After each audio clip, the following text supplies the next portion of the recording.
My name's Kayla. Today I'm going to be performing a head-to-toe physical assessment. So the first thing that I'm going to do is go to the waiting room, call my patient back, then I would assess their gait as we are walking to the room. My patient has a steady gait and is able to walk on his own. Then I would want to wash my hands, obtain all vital signs. Vital signs were all within the normal range, so we're good to go there. Then I would go ahead, knock on my patient's door. All right, I'm gonna go ahead, wash my hands, introduce myself, say hi, my name's Kayla, I'm gonna be your nurse today. Can I get your first and last name, date of birth? Steve Johnson, August 28th, 1997. All right, then I would listen to what the patient has said to me. I would check it with my MAR, and if he does have a wristband on, I would check that as well, make sure that they all match, which they do. So then I'm gonna go ahead, say that I'm going to be performing a head-to-toe physical assessment on him today, and then I'm gonna go ahead and I'm going to start with the neurological assessment. So I'm going to want to ask questions like, do you have any head pain? No. All right, do you have any hearing or vision deficits? No.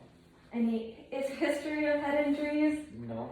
Okay, so we're good to go there. The next thing that I'm going to want to do is assess the face for symmetry, and it is symmetrical. Assess for any drooping, which there isn't any. I'm going to ask my patient to raise their eyebrows and smile.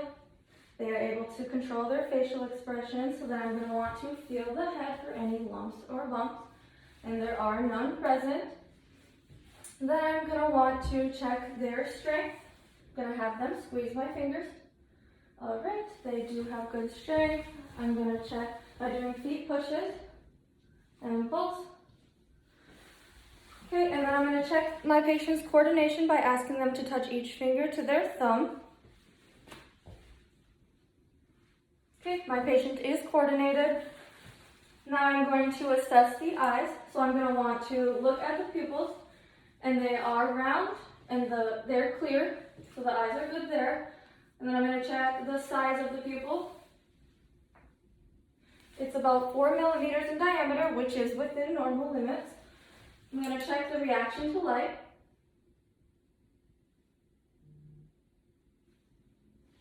Okay, his eyes are reactive to light. I'm going to check the accommodation by having my patient follow my finger. Okay, and now I'm going to check the cardinal points.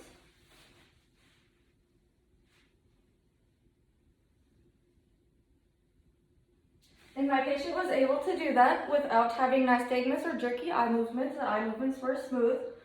So now we are all good to go on the neurological system. So next we're going to move on to the cardiac system.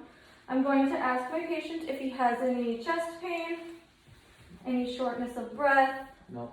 any history of heart problems or taking any heart medications. No. Nope, okay, so we're good there. So then I'm going to want to assess the thorax to make sure that it is symmetrical, and it is.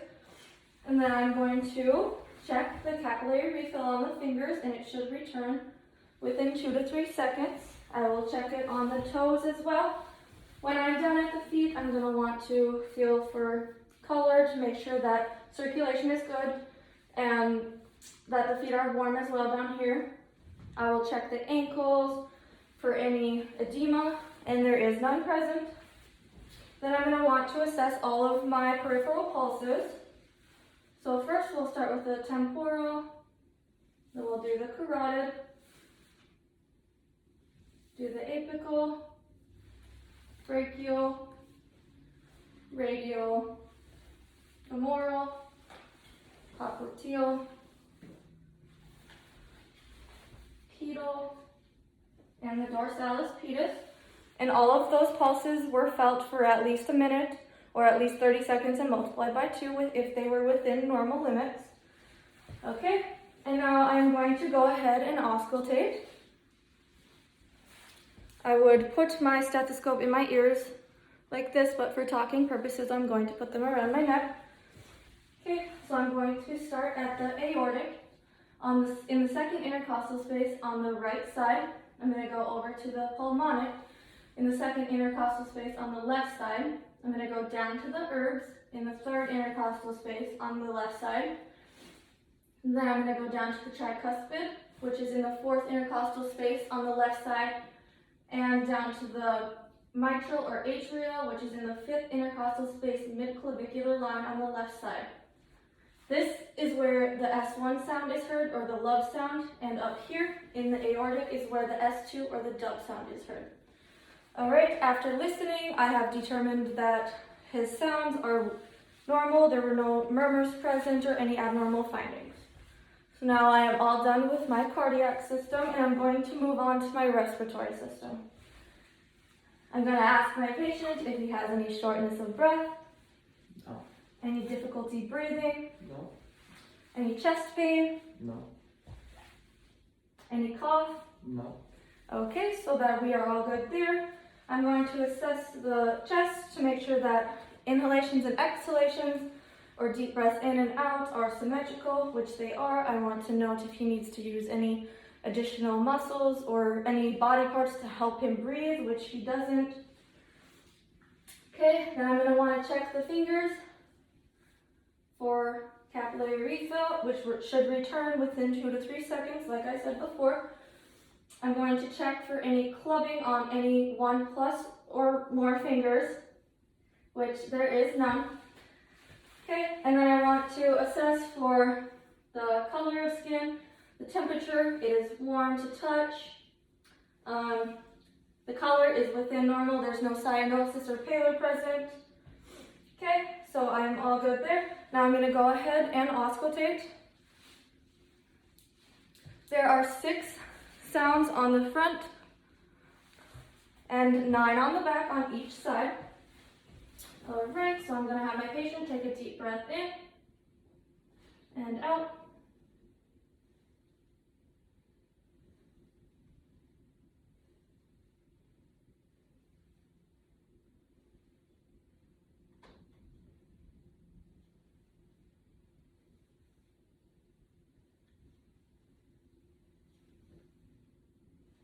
Okay, now I'm going to have them sit up.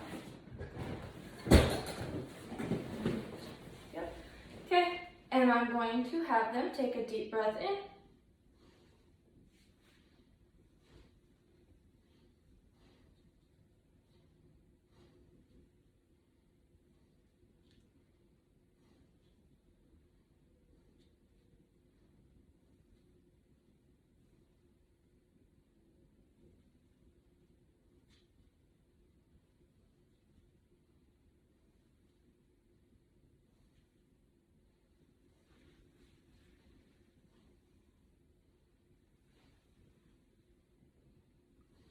Okay, then I would remove my earpieces, them back around my neck, and I would note that the lung sounds were clear and there were no adventitious sounds such as stridor, stirder, any of those.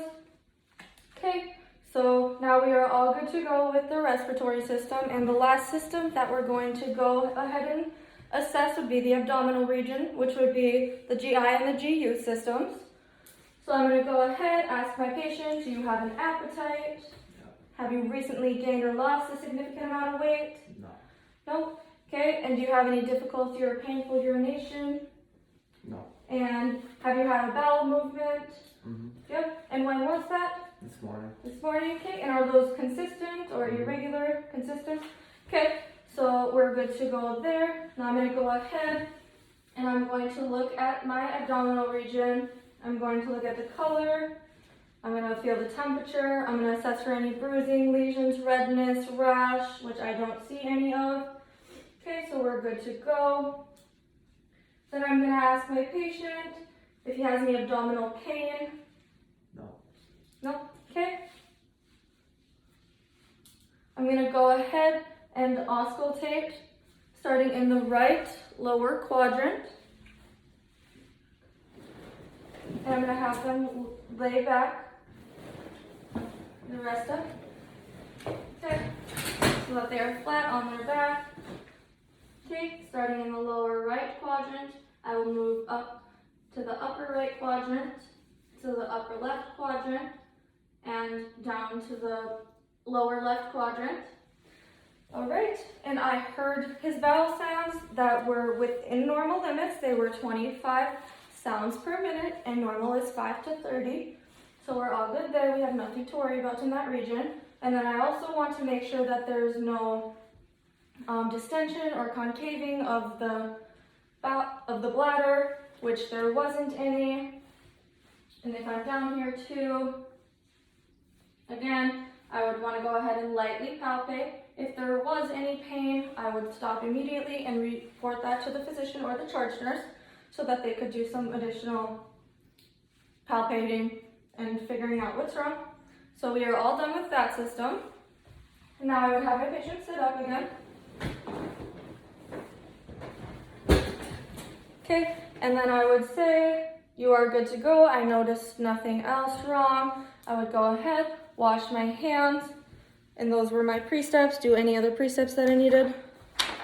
Lastly, I filled out an SBAR. So for this situation, I have my patient came in for a routine checkup where I then performed a head-to-toe physical assessment to determine any abnormalities or irregular findings.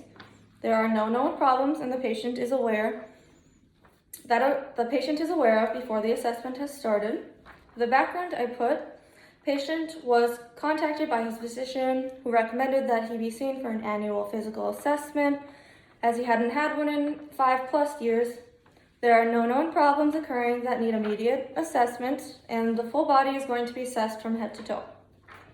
In the assessment part, I put the physical assessment was performed from head to toe, and after examination of the neurological, cardiac, respiratory, and abdominal areas, it was determined that the patient has no abnormal or irregular findings or problems occurring and was able to leave after his examination. All of the systems are functioning properly, so there is no further examination that would be required at this time by the physician or any other nurse higher than I am. And in the recommendation section, I recommend that the patient be allowed to leave following his examination with no further assessment on any of the body systems. The patient should continue to live a healthy and safe lifestyle as he previously did. And he should keep in mind to be assessed yearly for any physical examinations that may be needed again.